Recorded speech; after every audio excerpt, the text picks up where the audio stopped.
All right. Well, we're here for the latest edition of Inside TPM.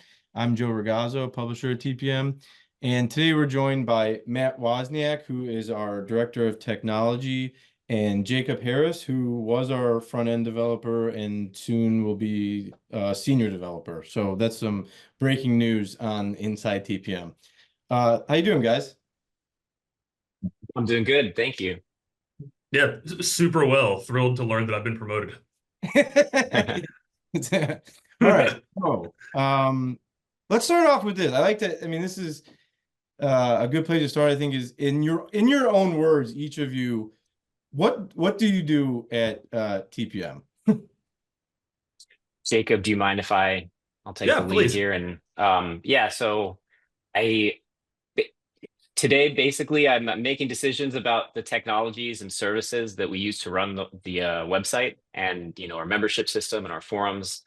And so I spend a lot of time trying to make the right decisions because like the languages we use, the frameworks, our infrastructure providers, and making sure that they seeing to it that they work together as they need to, and making sure that we're flexible to solve problems that might arise tomorrow, that we may not know about today, by having a tech stack that's flexible and adaptable enough to get us to where we want to go.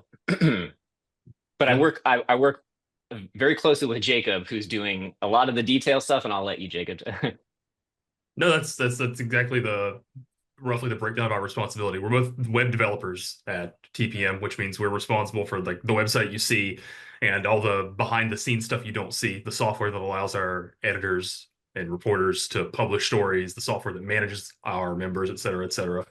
Woz makes a lot of the architectural decisions, and I spend more of my time in implementation, be that like building the software, or responding to user tickets, responding to internal feedback to build tools that make life easier for the people who work here. That's it.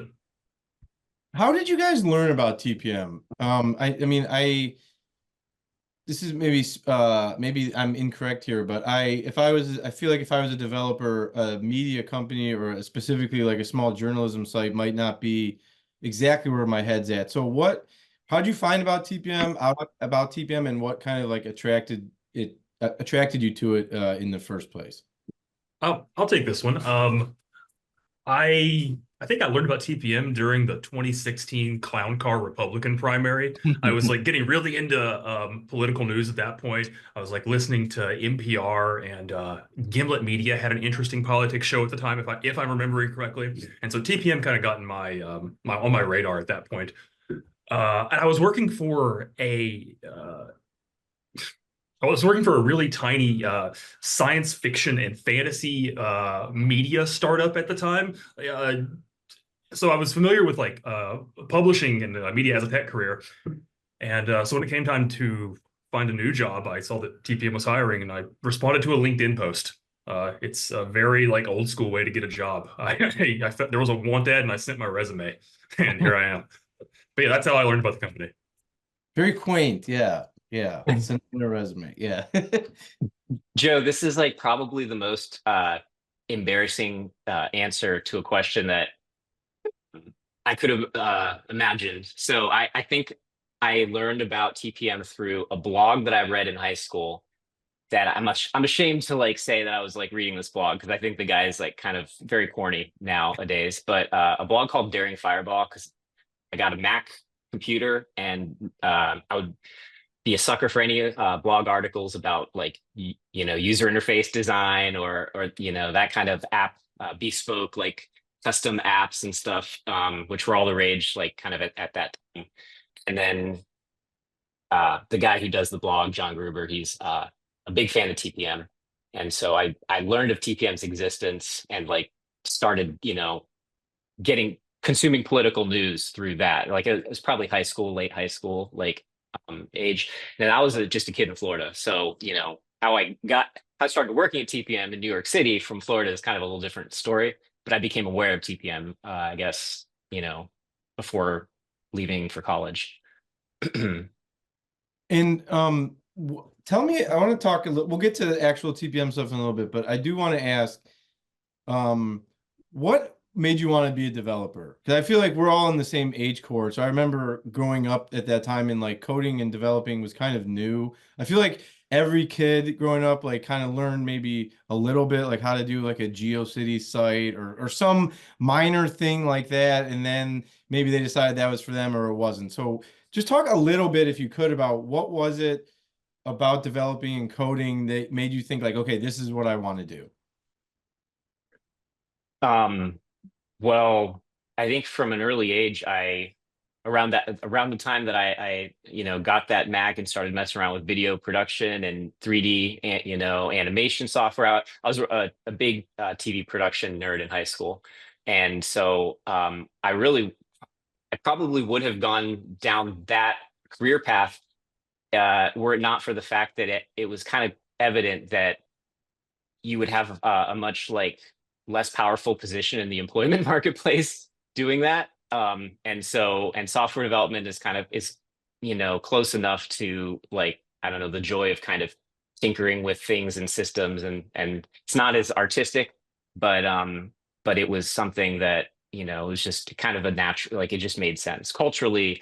There are not too many like kids who watched The Matrix in 2000 and it didn't have some part of them like go like, oh, I want to be a software developer because, that's like the coolest thing you can be. You'll become Neo. Yeah, and a lot of great things happened to Neo in that movie. So obviously, you want to follow in his footsteps. I had a kind of a similar answer. Like I got introduced to uh like super like soft web development in high school, like tinkering with my MySpace page theme. I think we had a class on like using HTML. Like this is back when like CSS was a brand new thing. This probably doesn't mean much to a general audience, but to give Woz some context. And I had a high school guidance counselor talk me out of pursuing a career in computing. They were like, no, don't do that. I went to a super rural high school. Basically, no one did that. You like joined the army or like you went into like farm equipment sales. So and I wasn't interested in that. So I went to college for a different thing. And at the very end of my studies, my last semester of my last year of university, I was like, I don't see a future for myself doing this. And I decided that since I needed one more elective to graduate, I'd take an intro to programming and C course. And I was like, wow, this is awesome. This is so cool. I could do this. How do I get a job programming with no degree in programming and no experience in programming? And at the time, it was web development. So I like crashed on learning the basics for 6 months and got a job at a local small web design firm. I think they were paying me minimum wage for like 3 months and then $11 after, which it sounds offensive in hindsight, but I think that was what I was worth then. I like to imagine I'm worth more now. It's interesting because I do think there are these parallels between, writing and developing. I mean, one of my favorite quotes anyone has ever said is you, Woz. You said once, I asked you a question if we could make something or do something, and you said, well, it's code. We could do whatever. They're computers. We can make whatever we want. It's just how are we going to do it? And I think it's like similar with writing. Like you can make whatever world you want. Like it's just you have these 26 characters and you combine them in different ways, and then you can create, Lord of the Rings if you so please. And with developing, you can make open AI, or you can make TPM, or you can, do any number of the things in between. So truly interesting. All right. So now we know why you're developing. We know what brought you to TPM. What I'm curious about next is how do you think TPM, in your experience, from what you've seen from other sites, what you can infer just from the way other media companies operate, specifically companies that do journalism like we do, what separates TPM, or what makes TPM unique compared to other companies in terms of our approach to technology and development? Well, I think that when I first started here, because I've been here for quite a while now. I was here. I started around the 2012 election, and so at that time, TPM, our the editorial approach had always been kind of a very clear, like scrappy underdog, move fast, that kind of ethos. But on the tech side, I think um, we didn't quite understand uh, what would best suit the company, and we were doing things like poll tracker, and we had these kind of like big projects that were very demanding, um, to develop, and then we didn't have a lot of institutional understanding about maintenance costs too. Everything you build, you got to maintain, and we were trying to build a custom CMS. I mean, we were publishing on a custom CMS while building it out. In a, I guess a probably much more crude version of other companies like Vox and like the Washington Post and stuff. And it's a struggle because there's a lot of, you know, when you talk about having a modern CMS, that when someone's hired from a company like, you know, Business Insider, or, you know, coming from wherever they come from, using whatever tools they have, you don't want folks to feel like they're going back to the Stone Age using a custom ad hoc internal system that has all these quirks and all this, you know, lack of development, because we're two, three, I think maybe four people at the most, tech team. And so it just, yeah, I think institutionally we kind of just didn't understand what would be most effective. And I think we have, over the last, I don't know, 5 years especially, but 5 to 7 years, like kind of changed course and really started to understand and embrace being nimble and lean, as nimble and lean on the tech side as we are on the editorial side. Yeah. This is going to sound a little bit like it's contradicting Woz. I don't think it is, though. The thing that I think sets TPM apart from a lot of our peers, you know, like small to medium-sized journalism orgs, I'm thinking of places like The City or Hellgate or 404 Media, is that we do a lot of tech stuff in-house, whereas a lot of other places seem to outsource it, either by letting a design firm fully build and manage their website or something like that.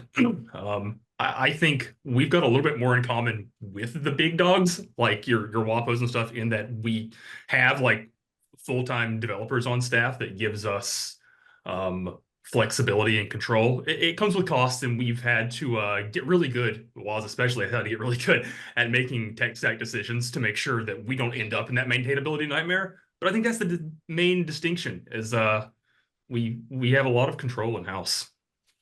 Yeah, and thank you, Jake, because I don't think I finished answering the question. But yeah, so we started off kind of, I think, quite similar. But yeah, we've sort of embraced a lean approach, that we do the important things that we need to do in-house, so that we have control over the critical components of the business. But everything else, yeah, we let go of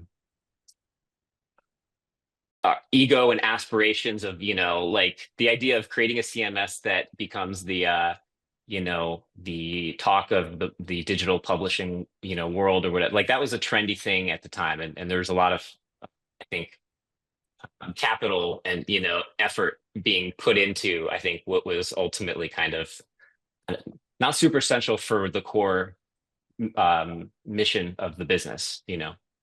One thing that makes me think of, as you guys were talking about that, and I think it goes to what you're saying, is, and the outside, you know, if you're not in the media, you might not be aware of this. I think in the early days, you know, with TPM, you had mentioned to me the other day, like in the beginning, Josh was hand coding the site. Okay. So I would imagine especially when you came on board, a lot of the tools that exist, they didn't exist. I mean, like there was no Substack. WordPress was probably like in its infancy. And so you either are building something yourself, or you're kind of not doing anything, right? There was no Arc or whatever Washington Post made, or Chorus. So I think in a sense, like TPM's grown up with the industry, like in parallel. And that's just a really interesting thing to me. This is kind of what you were just getting at, but I'm curious just if there are some more like specific lessons you learned that you think of now, sort of as we are making decisions based on all that experience you had, going back all the way to when you started in, I don't know, what, 2010 or something like that. No, 2012 was when I first, okay. yeah. I mean, it's really the value of making the right calls, because going to pay dividends for like years, or they're going to tax you, like for years. And so you can set yourself up well by making real smart decisions. So I think the decision to move to WordPress, like it's funny that Arc. I can't imagine how many developer hours were spent on Arc and Chorus. These are big companies with a lot of funding for that kind of tooling, and yet I think Arc was canceled or abandoned a few years ago, and then last year Vox moved from Chorus to WordPress. Like we were ahead of the curve there by I 5 or 6 did not years. know they'd made that move. That's super funny to me, given like how they were Yeah, positioned in the mid-aughts during like the big new yeah. media infinite VC capital bubble. That's really funny. And as someone in college that I had worked with WordPress and PHP, and there are a lot of quirks to the platform. Like there's a lot. It's kind of like being in like as a developer, being like uh, in a room with like a piece of furniture that's ugly or something that's just it's bothersome, but it's ultimately not that important. But I think that kind of reputation and stuff, I think, was responsible for a lot of companies just kind of like trying to do things in a way that just bite the bullet, use PHP for your CMS and WordPress for your CMS. Meanwhile, though, like we decided to do, don't try to build your membership system inside of it, because that's a nightmare. Like that it does what it does well, but to try to like fully make it into something else as well would be uh, a tough position to get into, and probably wouldn't work out that well. So our decision to have like an independent membership subscription system that is able to communicate with our CMS as needed to like provide information about what type of page view a visitor is viewing the page as, and so we can publish ad-free content or prime content to people based on the requests that are coming in.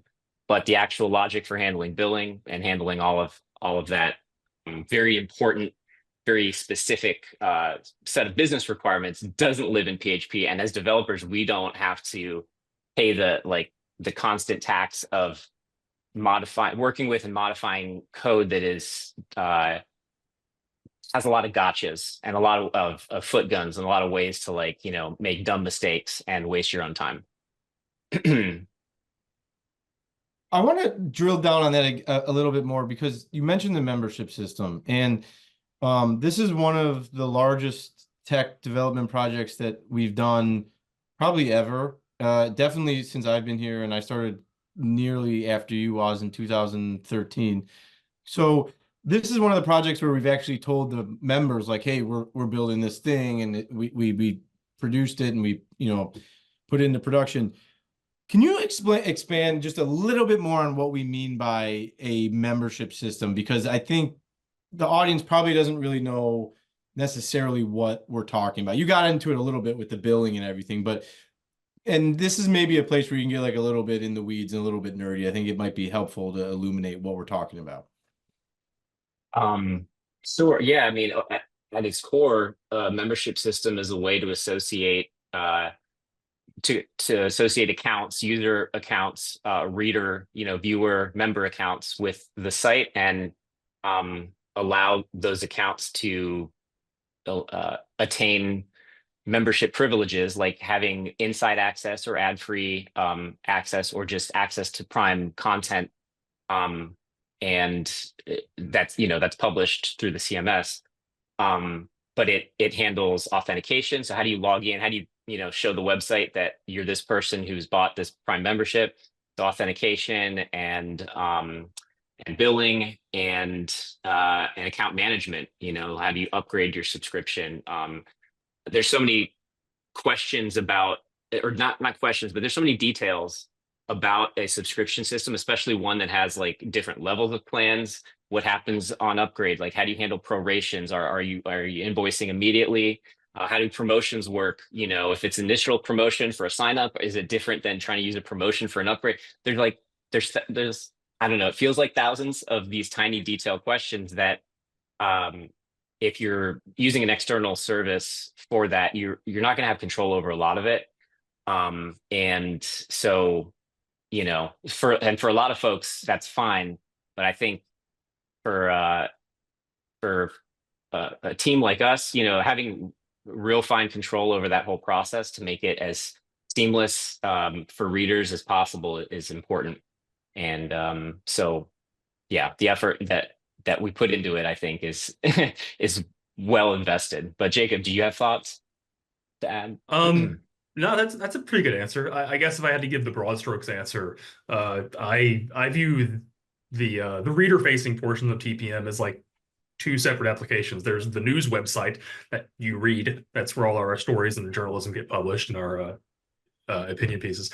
And then there's all the other parts of the site that you have to interact with, like you said, how you log on, how you manage your account, how you get billed, how you receive emails, all that stuff. And that's all the part that we custom built. That's what we spent the past year and a half working on. It's tough to summarize because, like Woz said, it's more like 1,000 little decisions. Yeah, and Speaking of, oh, go ahead, Jacob. I was just going to say, and one thing I just want to make sure, just put a fine point on it. Every single one of those little decisions that you're talking about, Jacob then has to work with Christine and Derek to visualize what the manifestation of those decisions. And so, right. If you click this button on the membership page or on the sign up page, and then there's a drop down that shows you the options, there's like a million things like that. And so it takes a long time to think through, each one of those steps. And of course, I don't want to give anybody the impression that it's me and Woz sitting in a room dictating how things are going to be. This is a conversation that comes back and forth with Derek, our head of product, with our designer Christine. It's highly collaborative, and there's no one person who's like solely in charge of these decisions. And I shouldn't be in charge because I'm inclined to pick the one that is easiest for the development team. So yeah, there's a lot that we're goes all self-interested. Yeah, the business, the tech, the product, and those are all different spheres. And we didn't even, and then you have to think about like the edit too. Like all these things on some way relate back to the content and and so there's a lot. So Jacob, you came on board before we got working on a lot of this stuff. And I'm at a loss. I don't remember exactly what we were doing right when you started, but what was your first impression? Because I feel like when you came on board, it was kind of a moment of a lot of things were in the air, if I remember correctly. I started here during the first Trump presidency, which was a really exciting and really weird time to get into political news as a career. I'd never worked any place like this. You walk into the office and there's all these people hunched over there. We had like the big IMAX at the time sitting on all the desks, and there were like 5 TVs on the wall, all blaring every cable news station. It was just sort of like cacophonous and like very important seeming place to be. But once you get past that, my main impression was, I had 2 thoughts. One, on like day one, I was shocked at how young the company was. I was 28 when I started, and I was maybe the second or third oldest person in the room. Very weird environment. I'd never worked anywhere like that. It was really cool. It was exciting. But then my second impression after a week or two, and I got used to the workflow here, and I got introduced to the tech stack and all of our processes and how things work. Is I was impressed about how lean and straightforward TPM's operations were. We're trying to make money by publishing the news, by providing a news product. And for some context on why that was surprising to me, I came from like other jobs in the mid 2010s, like I said earlier, there's all this venture capital money flowing. There's like tons and tons of media companies that have shockingly huge amounts of angel investor offers, tons and tons of money.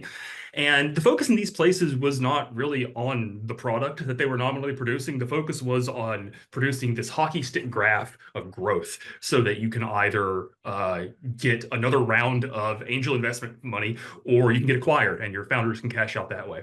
And to me, in tech and in media, the two were extremely entwined at this point. that's just how things were. So when I got hired here and I learned you don't have to run a business that way. You can just run a business that is profitable and then you reinvest the profits into making everyone's working lives better. You know, pay good salaries and make your employees happy and do good work. That was a breath of Jacob, fresh air to me. it's so interesting that you say that because yeah, when I had the opportunity to move to New York City after I graduated from school. I went to school in Central Florida. The only I got a degree in computer science. And the only opportunities where I lived would be like defense contractors making, writing code for bombs, and that I wanted nothing to do with that. And I by chance had the opportunity to move to New York, and without any objective, like I was kind of looking around for a job, and I went to some tech meetups at the time and met some founders, and it was just so immediately like off-putting, everything about it, just the egos, it just everything just screamed like this will be a nightmare if you try to if you try to like enter this world. And so I found TPM, and just I started as not an intern, a paid intern, basically. I forget what it was called. Like um hello, I'm sorry, a fellow, yeah. hello, yeah. Um, but like yeah, it just became clear like that, I don't know, there's a respect for like the employees, and a recognition of like the operation only works if everybody is like able to do their thing and feel good about it. And so I've been at TPM a long time, and I've had coworkers that have left for the New York Times and left for all very uh places that have a lot of esteem or whatever, but like it's sounds like a difficult road, like the unionization effort that's happening by the tech team. I'm not sure how that's going, but like the fact that like they had to get there means there's some probably pretty tough times like in the NYT tech development rooms, and so I don't know, I've always appreciated TPM for that reason. And it's interesting too how many coworkers have left and gone other places and then kind of returned to TPM, kind of with a different kind of, I guess, context for for how the rest of the industry could be. Um, Yeah, So that's true. I didn't that's not something I ever experienced working somewhere else. There have been multiple cases where we've had a goodbye and a welcome back party for the same person during my tenure here, which is like it's really cool. yeah. okay, so the next thing I wanted to ask about is if you don't know anything about developing, or maybe you have a very limited understanding, you might assume that it's kind of the same job, or that developers have a similar interest. But in my experience, maybe I'm wrong, but I think you guys both come at code with slightly different interests. I don't want to spoil it, but like I'll let you explain it. So like Woz, I think you're kind of more interested in, well, I'll let you explain it. Like talk about what you're interested in most, and I think the differences will kind of just manifest as you answer the question. You two I mean, fight, go. I like, I like code that I like to be able to produce output that uh, is correct, aesthetically pleasing to like have to reread and open up again, to work on at a future date, and simple as possible. And so I'm definitely not. These are aspirations, and I meet them with varying degrees of success every day, but I'm always trying to improve.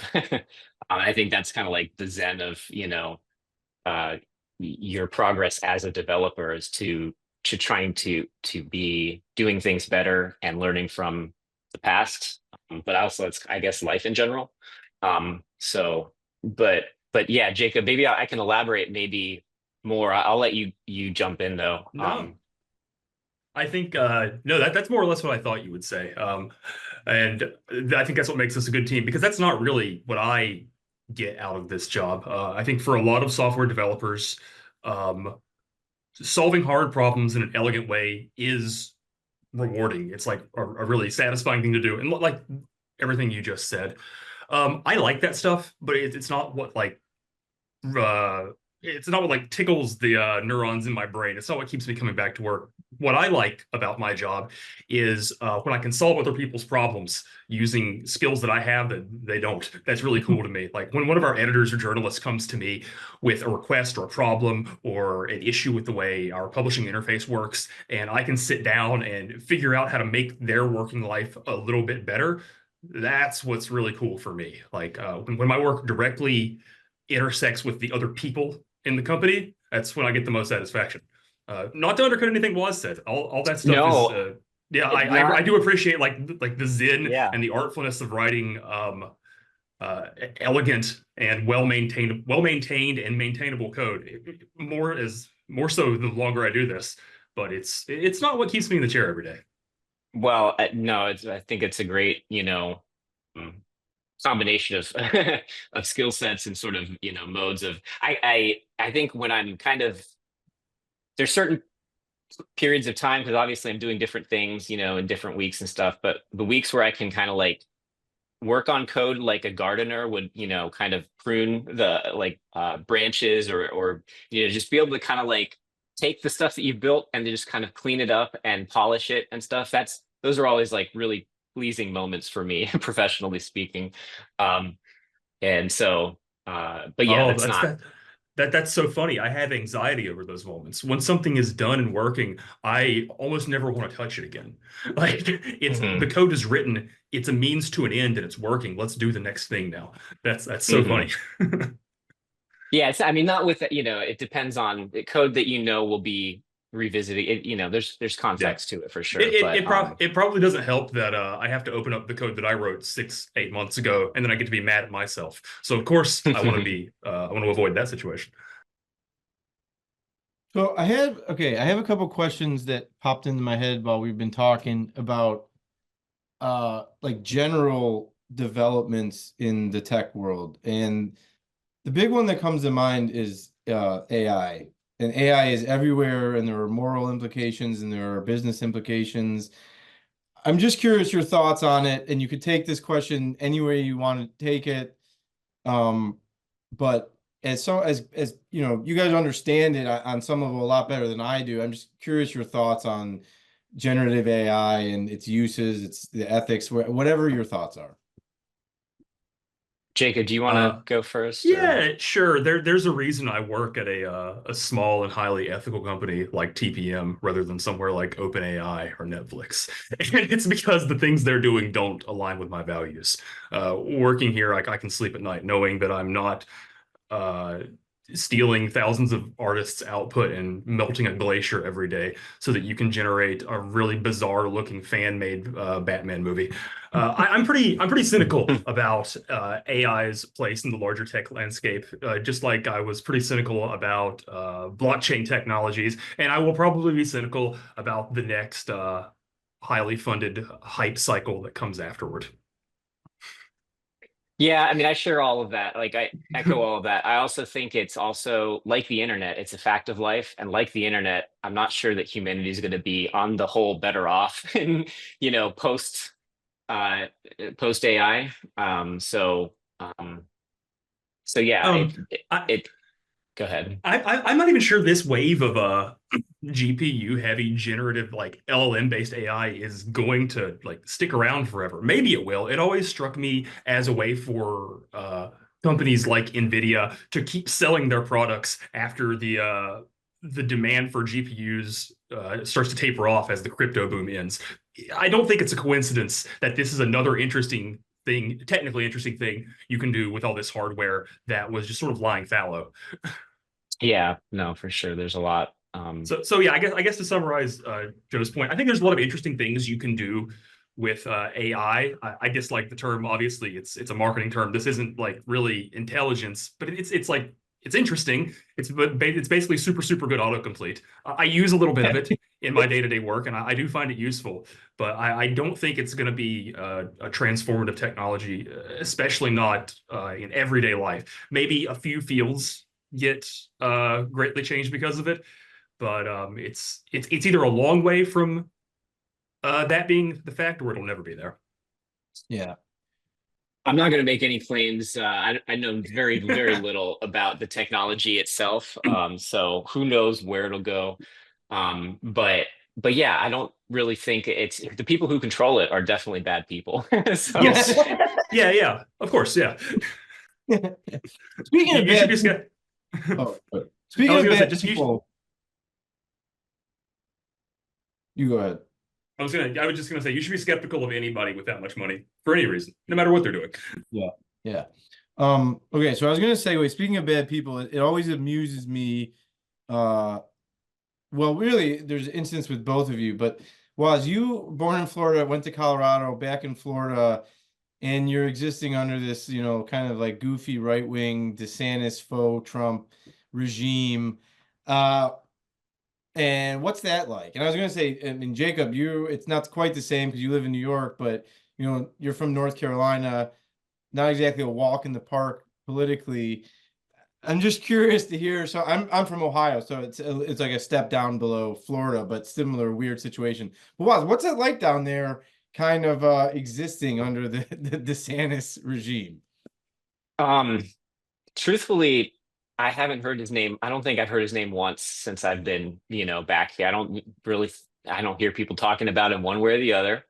At least, amongst my community, where I'm from, a conservative, part of Florida.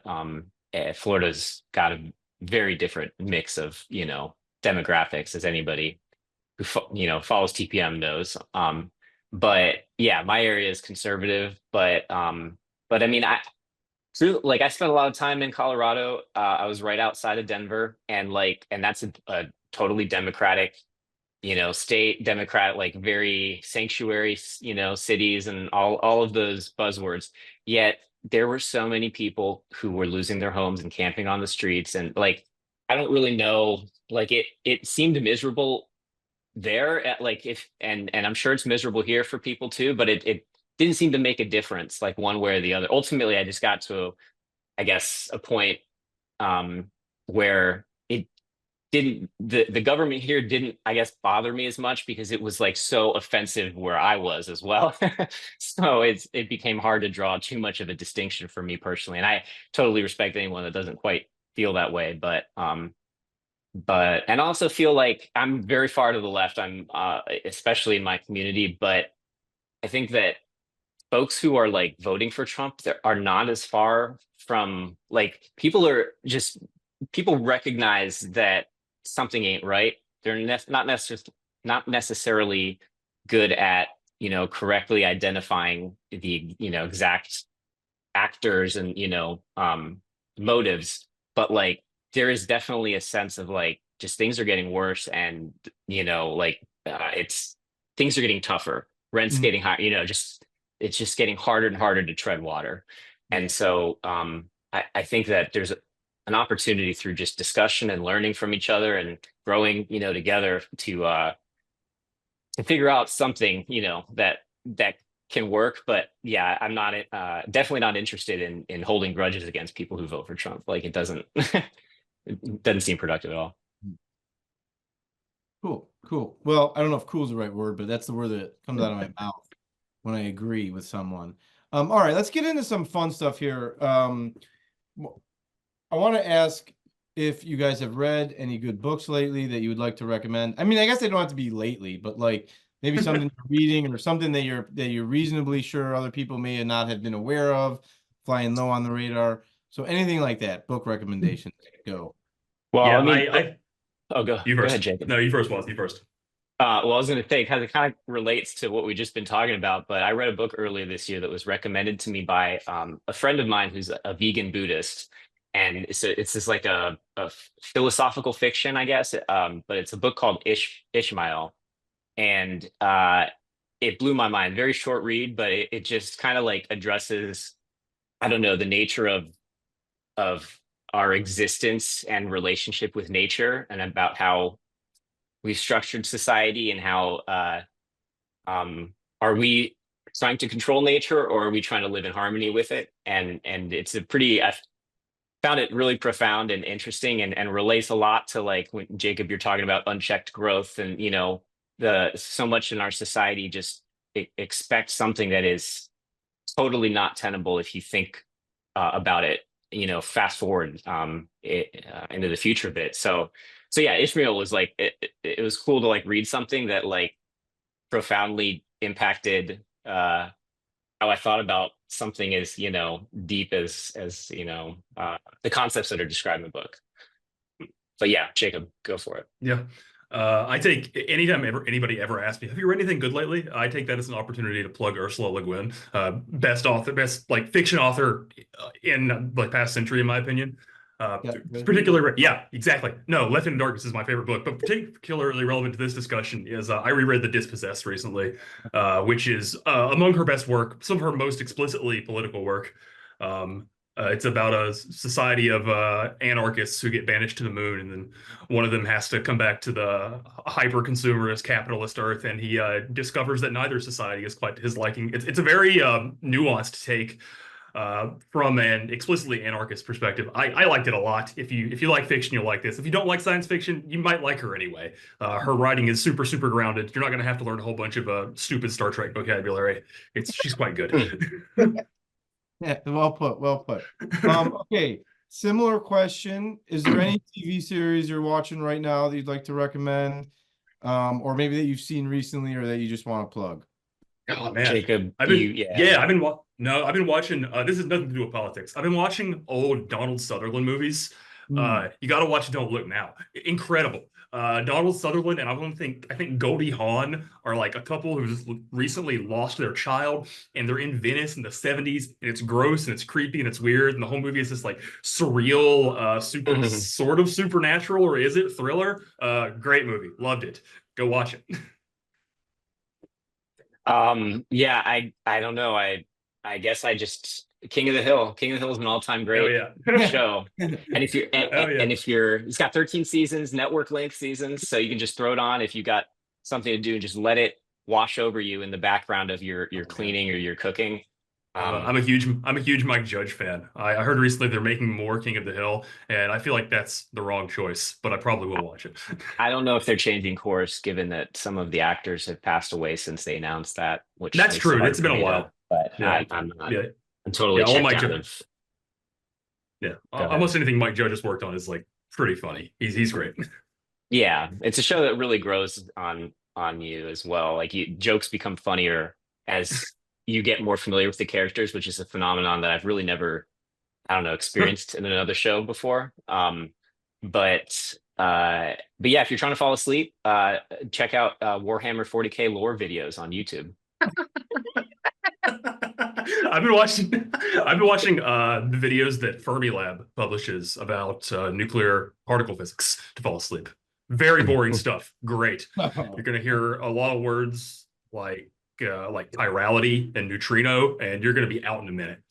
It'll be more practical than like the specifics of how Tyranid hive colony will, it's not planet or something. It's exactly as practical to your life. Has no bearing on what either of us ever do.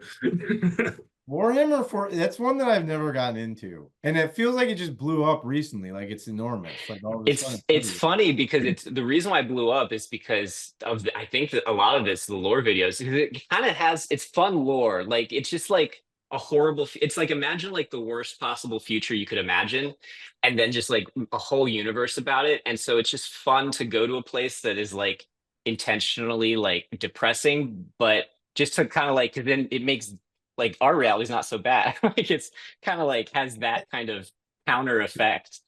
I've been in a frame of mind lately where everything I want to do outside of work is kind of like fantasy sci-fi. Like I'm reading, Jacob, I'm reading Ursula Le Guin. I'm watching Rings of Power, the Lord of the Rings thing on Amazon. Yeah. So yeah, as soon as like I step away, I'm like, let's go to some other Earth, Middle Earth, the moon. With the so all right, so it's been about 45 minutes. Is there anything that I didn't touch on that you guys want to talk about or bring up, anything like that? No, I don't think so. This has been fun. Yeah. Cool. All right, well, same. thank you guys very much. Really appreciate this, and thanks to all the viewers, thanks for the readers, the members, etc. So yeah, thanks guys, have a good one. All right, take it easy.